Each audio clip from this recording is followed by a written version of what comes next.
Eu vi uma frase, eu estava hoje vindo para cá e vi uma frase, relembrei uma frase de Hudson Taylor, que ele diz o seguinte: a obra de Deus começa difícil, aí ela fica impossível, e só depois ela é feita. Então quem se dispõe a fazer a obra de Deus, tem que aprender a ter dependência de Deus. Deus não trabalha com gente independente. Deus não trabalha com gente que já sabe tudo. Tem gente que... Esse é o problema dessa geração. A gente estava vindo conversando, e quantas pessoas não têm mais intimidade com Deus, não quer orar mais, ele já sabe. É tanto que algumas pessoas você convida para pregar, o cara passa meia hora só para cumprimentar os irmãos. Saúde a inerrante, a morena, queimada pelo sol da justiça. E as irmãzinhas dizendo: para de besteira, irmão, cumprimenta-se, boca para o Senhor e prega. Ou então tem gente que quer falar tão difícil, mas ele quer falar tão difícil que nem ele entende o que ele está falando. Né? Um missionário foi pregar num lugar no interior. Quando ele chegou lá, ele chegou todo coisa, aí ele disse: abra seu pavilhão auricular. Aí tinha duas velhinhas assim, um olhou para o outro: tu vai abrir? Eu não abro. Não é melhor dizer: abra seus ouvidos, irmão? Um negócio de pavilhão auricular. Aí a velhinha já ficou cismada. Aí quando chegou lá na frente, ele começou a pregar, a velhinha já ficou zangada. Aí ela disse: vai cair uma... Ele disse: vai cair uma precipitação pluviométrica celestial. A velhinha disse para outra: minha filha, eu estou indo embora, porque esse cara é perigoso. Ele mandou abrir pavilhão, agora vai cair um negócio que eu não sei o que é. E foi embora. Aí Paulo, escrevendo aos Coríntios, ele diz assim: eu temo que vocês se apartem da simplicidade do Evangelho. O Evangelho não é oratória perfeita, o Evangelho não é voz bonita, o Evangelho é o poder de Deus, é a ação de Deus, é a ação do Espírito. Paulo funda essa igreja. Agora, eu preciso pontuar algumas coisas e começo a concluir a reflexão desta noite. Primeira coisa que a gente pensa... Claro que eu já falei várias primeiras, mas eu estou na introdução. Agora eu entro no texto. Né? Então eu não contei quantas primeiras eu falei na introdução. Mas a primeira coisa que eu preciso pontuar aqui, se você está anotando, você pode anotar, é: a missão precisa de estratégias. Tem gente que ele pensa que é só ir. Não. Paulo tem uma visão estratégica a respeito da cidade de Corinto. Se você olha a cidade de Corinto, na época de Paulo já tinha 400 mil habitantes. Se você olha na época de Paulo, a cidade de Corinto era uma cidade cosmopolita, era uma cidade que o mundo estava dentro dela. Paulo pensou: se eu consigo implantar o Evangelho aqui, o Evangelho tem condição de sair daqui e expandir em vários lugares. Segundo, Paulo olha a razão social de Corinto. Corinto era uma cidade que tinha um comércio extraordinário. Ele percebia que várias pessoas passavam por Corinto, e ele estava dizendo: eu preciso colocar o Evangelho aqui. O Evangelho já está em Filipos, o Evangelho já está em Tessalônica, o Evangelho já está em Derbe, o Evangelho já está em Listra, o Evangelho já está em Icônio, e o Evangelho precisa chegar em Corinto. E isso aqui, irmãos, é algo tremendo, porque às vezes eu estava ministrando sobre a cidade de Antioquia. Se dependesse dos irmãos que saíram de Jerusalém, a igreja de Antioquia não seria fundada. Eles não tinham noção. Uma cidade com 500 mil de habitantes. Ele olhava e dizia: aqui não dá, aqui não tem judeu, aqui não tem gente que a gente acha. Por exemplo, tem irmãos da igreja que é como se Deus dependesse dele para salvar alguém. Eu concordo, esse aqui tem jeito, Deus vai salvar. Esse aqui não tem jeito, Deus não vai salvar. Não, Deus dá jeito a quem não tem jeito. Deus salva quem ninguém salvaria. Deus ama quem até a família desprezou. Eu costumo dizer que tem uns irmãos que ele é crente até a metade do culto, da metade do culto em diante ele é muçulmano. Como assim? Quando Deus usa quem ele concorda, eita glória! Quando Deus usa quem ele não concorda, ele fica: Alá, Alá, Alá, Alá não. Foi Jesus que salvou, foi Jesus que encheu, foi Jesus que levantou. Você pode não gostar do vaso, mas se o vaso está cheio de Deus, deixa o vaso ser usado. Visão estratégica, abrir a mente.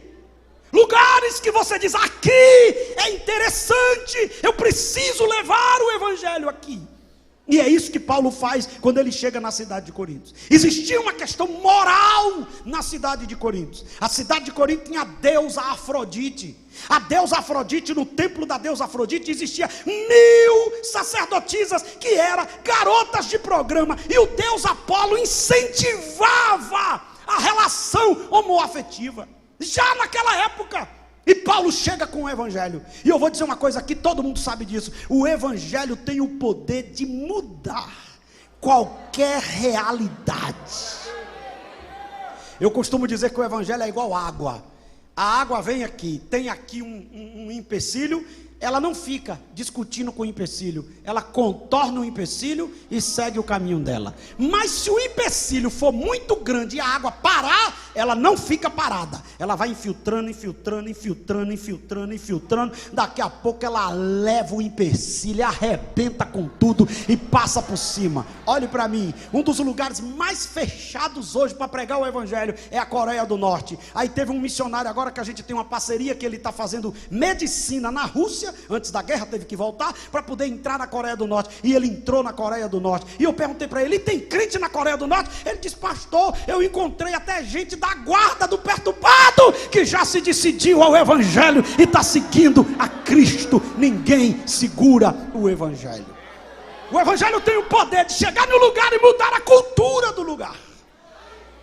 O evangelho pode fazer isso. E Paulo pensou: eu preciso colocar uma igreja em Corinto. Só que eu descobri uma coisa: quando Deus vai fazer algo muito grande em um lugar, se prepare, a dificuldade é grande também. Quando eu comecei a pregar, eu achava que a dificuldade era sinal que Deus não estava. Depois eu entendi que quanto maior a dificuldade, é que Deus está no negócio. Então quando eu estou fazendo algo para Deus, que eu vejo um levante, eu começo a dizer: eita, mas vai ser milagre puro, vai ser poderoso. Um dia desse eu abri uma igreja num lugar, na igreja que eu sou pastor, e aí eu cheguei e o cara disse: aqui o senhor não vai abrir igreja. Aí chegou com um pedaço de um cacete assim na mão, um pedaço de pau na mão, e eu disse: e você vai fazer o quê? Ele disse: não vai construir. Eu digo: rapaz, quem me mandou construir foi Deus. E outra coisa, você ainda vai ser porteiro aqui dessa igreja. E outra coisa, passe bem, bom dia, amanhã eu começo a obra. Aí o irmãozinho olhou para mim e disse: misericórdia, ali é perigoso, pastor. Eu digo: mais perigoso sou eu. Eu ando com o Pai, com o Filho e com o Espírito Santo, e eu vou construir essa igreja. Olha que coisa interessante, né? Aí eu cheguei no outro dia com o pessoal e comecei a cavar os tocos do lugar, e os meninos cavando, e ele de lá olhando, e eu lá, ele olhando para mim e eu de olho dele. Eu digo: se ele se manifestar, eu expulso. Glória a Deus. Não pode. Não, você está lembrado de Neemias? Neemias não ficou lá construindo um muro e os inimigos e ele de costa, não. Pega uma espada na mão, meu irmão, e colher de pedreiro na outra. Se o inimigo se levantar, espada neles. Porque tem uns irmãos que é muito ingênuo. Não, glória a Deus, pois vencerei. De costa para o inimigo? Não, irmão. Glória a Deus, pois vencerei. Glória a Deus. Vem, Satanás, vem.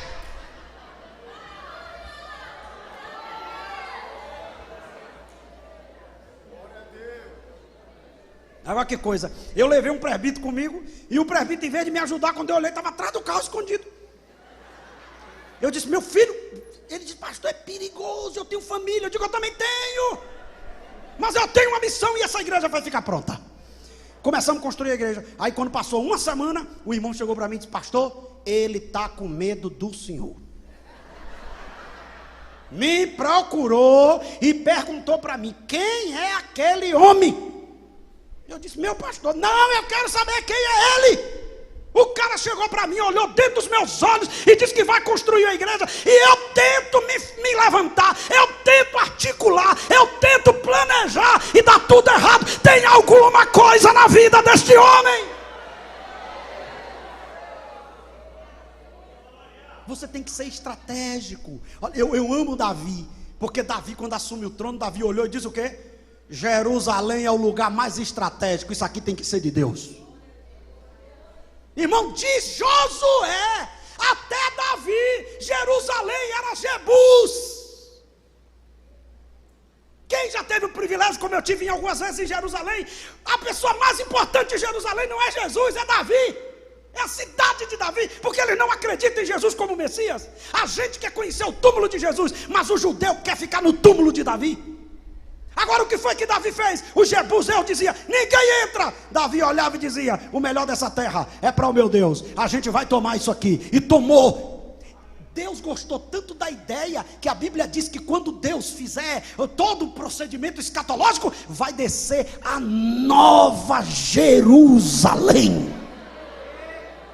Pegue na mão do seu irmão, diga: o melhor lugar dessa cidade tem que ser para Deus, irmão. O lugar mais estratégico tem que ser para Deus. O melhor lugar onde Deus te colocou tem que ser para Deus. Eu recebo autoridade para profetizar essa noite. Deus vai te dar estratégia para comprar os lugares estratégicos onde Ele te colocou.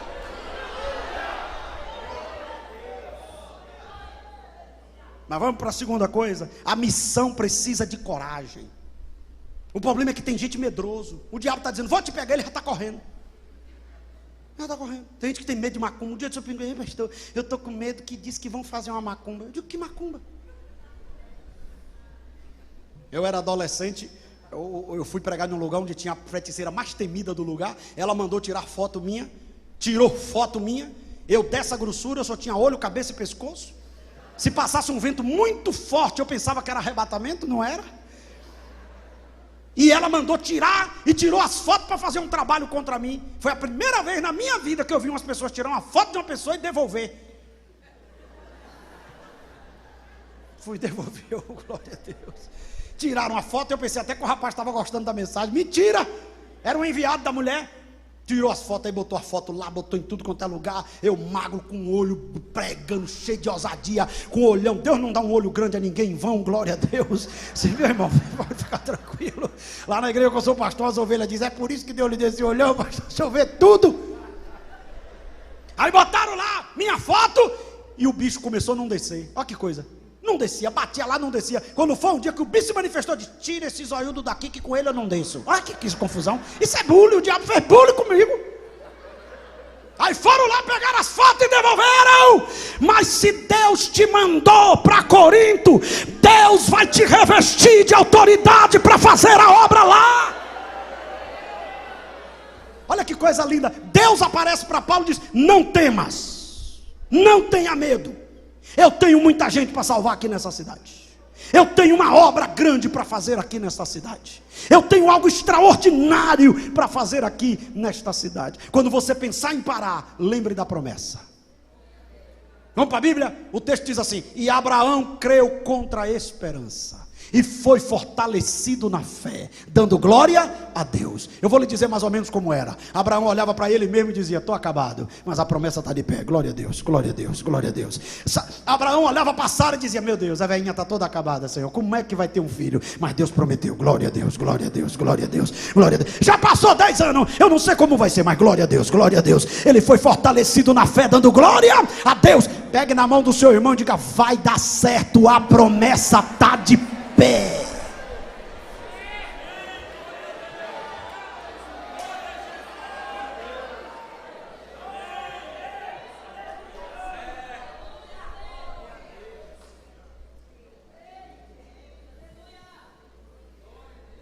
Repita comigo isso, diga: muitos. Está fraco, né? Sim. Vamos ver quem é que está desanimado, se é os homens ou se é as mulheres. As mulheres: muitos. Os homens: muitos. E as irmãs estão olhando para mim dizendo: pede para a gente falar de novo, pastor. Mulher gosta de disputa, elas saem tudo rouca, mas ganha, quer ver? As mulheres de novo: muitos. E diga que elas não ganhou. Tem duas coisas que a mulher gosta de ouvir: eu te amo e você está certa, glória a Deus. Diga: muitos rejeitaram, mas teve quem aceitou. Olhe para o seu irmão e diga: no dia que o desânimo bater na sua porta, por causa de inimigos, lembre daqueles que foram alcançados através da sua vida.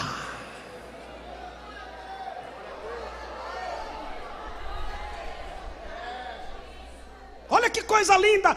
Paulo daqui a pouco diz: vocês querem ficar? Fiquem, estou indo. Aí o texto diz: e Crispo, o principal da sinagoga, o dirigente da sinagoga, olhou para Paulo e diz: eles não querem, mas eu entrego a minha vida a Cristo. 1 Coríntios 1,14, Crispo foi batizado. Por que você não pode parar? Porque tem gente que diz que não gosta de você, mas olhe quantos já foram abençoados por seu intermédio. Olha quantos. Um dia desse eu cheguei em um lugar e alguém disse para mim assim: pastor, aquela mensagem mudou a minha história. Eu fui pregar agora no sul, em Brusque, Santa Catarina. Encontrei um jovem que hoje é presbítero da igreja, e ele diz: há 20 anos atrás o senhor pregou numa cruzada, eu estava lá no meio do povo, e Deus falou comigo, eu entreguei minha vida ao senhor. Olha pastor, aquela mensagem eu não esqueço. O senhor pregou esse tópico, o senhor leu esse texto, o senhor pregou tantos tópicos, foi assim, assim, até os exemplos da mensagem eu lembro. E daquele dia em diante a minha vida mudou, e hoje eu sou presbítero da igreja aqui em Santa Catarina. Pega na mão de alguém e diga: tem gente sendo abençoado pelo seu ministério. Tem gente.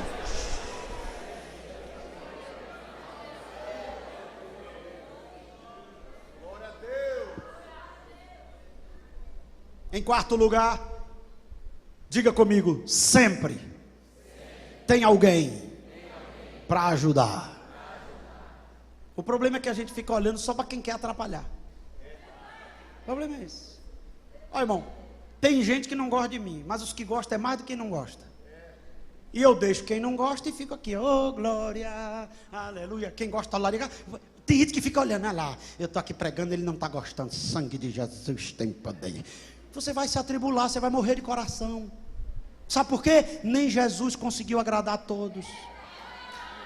Um dia desse um irmão disse para mim: pastor, eu estou horrorizado. Eu estava pregando, uma irmã pegou a Bíblia e foi embora. Eu digo: só uma? Ele disse: só uma endemoniada. Eu digo: dê glória a Deus que o verbo encarnado, a palavra revelada, estava pregando na cruzada, e o povo levantou e foi embora, só ficou os discípulos. E Jesus estava tão zangado que Pedro ainda chegou e disse: Senhor, maneira aí que o povo está indo embora. Jesus olhou e disse: quer ir também não? Você está pensando que tem dia que a gente está fluxicheiro, irmão? Tem dia que a gente está zangado, quer ir também não? Sabe o que Jesus estava dizendo? Pode ir embora, mas a mensagem eu não mudo para agradar ninguém. Pode ir embora, eu tenho uma missão a cumprir.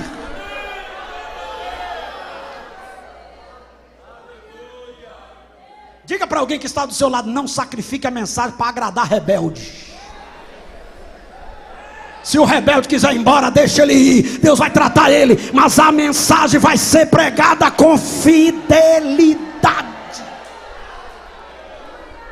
Olha para mim, foi um bocado de gente embora. Crispo aceitou, mas Deus mandou reforço. Quem foi o reforço? Priscila e Áquila. Teve lá um decreto do imperador, e eles vieram parar cá. E Paulo estava dizendo: meu Deus, era a ajuda que eu precisava. Digo uma palavra esta noite como profecia: Deus está mandando reforço para você aonde Ele te colocou. Agora tem um detalhe: cuidado para você não colocar pessoas sem antes falar com o dono da obra. E aqui eu encerro a mensagem. Tem gente que tem cara de vaso, dente de querubim, nariz de apóstolo, mas é demônio.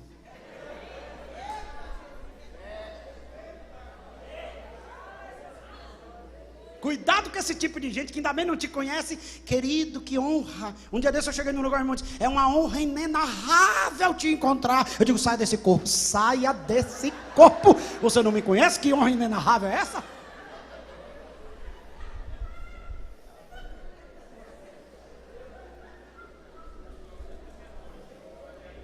Interessante, pastor Ari. Jesus, o dono da igreja, queria escolher 12 homens. O Jesus, o Todo-Poderoso, ele orou a noite toda para escolher 12. E ele mesmo diz: ainda vem um diabo no meio. Eu fico pensando que se ele não tivesse orado, vinha 12 diabos. Porque tem igreja que é uma confusão, que o pastor consagra sem orar. Porque tem grupo que é uma confusão, que você bota gente para te ajudar sem orar. Esse foi o problema de Abraão. Pegou Ló e botou envolvido em um projeto que não era dele.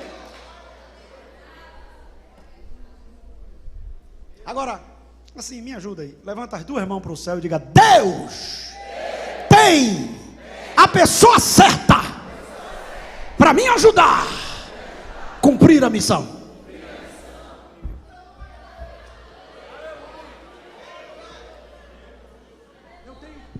Eu tenho uma mensagem sobre Mateus, que ele diz assim: a seara é, e os trabalhadores, bota qualquer um. Não, fale com o dono da obra.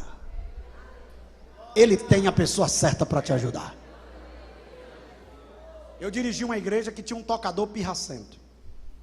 Ele só ia afinar o instrumento na hora do culto. Eu dizia: meu filho, chegue mais cedo. Ele: só tem eu, pastor, me suporte. Eu já estava a ponto de dar um nocaute nele. Quase. Teve dia que eu já disse: Jesus, tem misericórdia. Um dia eu me zanguei. 19 anos. Tinha casado. 19 anos. Minha mulher tinha 18. Aí ela acordou 2 da manhã. Tá eu de paletó, gravata. Ela olhou e disse: misericórdia, tu vai para onde? Eu disse: para uma audiência. Ela disse: uma hora dessa. Eu digo: me disseram que a fila é menor. Eu morava num quartinho assim. Quando eu abri a porta, já saía no púlpito. Eu digo: minha filha, vá dormir, deixe que é um negócio aqui. Eu marquei uma audiência hoje. Dobrei o joelho, passei 3 horas. Digo: Deus, eu estou a ponto de dar um murro naquele rapaz. Ele está me pirraçando, está atrapalhando a tua obra. E eu quero que o Senhor mande as pessoas para me ajudar aqui. Ele está atrapalhando. Irmão, 15 dias depois, chorei 3 horas de relógio, voltei e fui dormir. 15 dias depois eu recebi uma carta. Assembleia de Deus, Belenzinho, São Paulo. Apresento a igreja fulano de tal, aonde eu era pastor. O irmão fulano de tal. Eu digo: amém. Mas Deus foi tão detalhista que embaixo estava escrito: o irmão é baixista, o outro era baterista e o outro era guitarrista. Assinado pastor José Wellington. Eu digo: eita glória. Não disse nada. Chamei ele e disse: meu filho, Deus te mandou aqui. Ele disse: Deus também falou comigo, pastor, que tinha um homem sofrendo. Eu digo: é eu. Olha que coisa. Estava faltando o tecladista e estava faltando a cantora. Coloquei ele. Coloquei os meninos. Eu nunca vi uns camaradas servos daquele. Antes de começar o culto, ele já estava. O culto começava às 6h30, ele estava às 6. Eu marcava um matutino 5 da manhã, eles chegavam 4h30. E o do Tonton chegava atrasado. Quando chegava, eu digo: banco de reserva. E o senhor quer dizer que eu não vou tocar? Eu digo: não estou dizendo. Eu estou dizendo que quando você chegar atrasado, você não toca. E eu chegava por menino e dizia: chega cedo, capricha. Pastor, mas isso não pode fazer. Eu aprendi com Jesus. Jesus mandou Moisés ir tirar o povo. Foi na frente e disse a Faraó: não libera. Está escrito na Bíblia. Eu dizia: capricha, chega cedo. Pronto, passou um mês, eu fui pregar na praça. Estou pregando, um menino aceitou Jesus. Eu digo: meu Deus, que alegria. E ele chorava. E quando terminou o culto, ele disse: pastor, eu sou de uma banda de arrocha. Eu digo: nossa. E eu sou profissional. Eu digo: meu Deus, eu já toquei não sei quando, gravei não sei quanto CD. Eu sou tecladista. Eu digo: bora, discipulado. Eu mesmo vou te discipular para adiantar o processo, porque eu estou... Porque tem um negócio: se chegar e botar para trabalhar sem passar pelo discipulado, vai te dar trabalho. Mas em vez de eu botar outro tipo, eu digo: eu vou te discipular. Aí eu estou pregando e ele começou, eu ia lá em casa, eu ia na casa dele. Quando foi um dia, passou uns 15 dias, eu estou pregando. Quando eu fiz o apelo, aceitou uma menina. Ele começou a se jogar no chão. Eu digo: meu Deus do céu, eu estou discipulando o irmão está endemoniado. Não era alegria. Por que alegria? Porque a menina que estava aceitando era a cantora da banda de arrocha, que ele era o tocador. Eu agora já tinha cantor, já tinha tecladista, já tinha baixista, já tinha baterista, já tinha guitarrista. E Deus dizendo: se falar comigo eu mando, se falar comigo eu mando, se orar eu mando.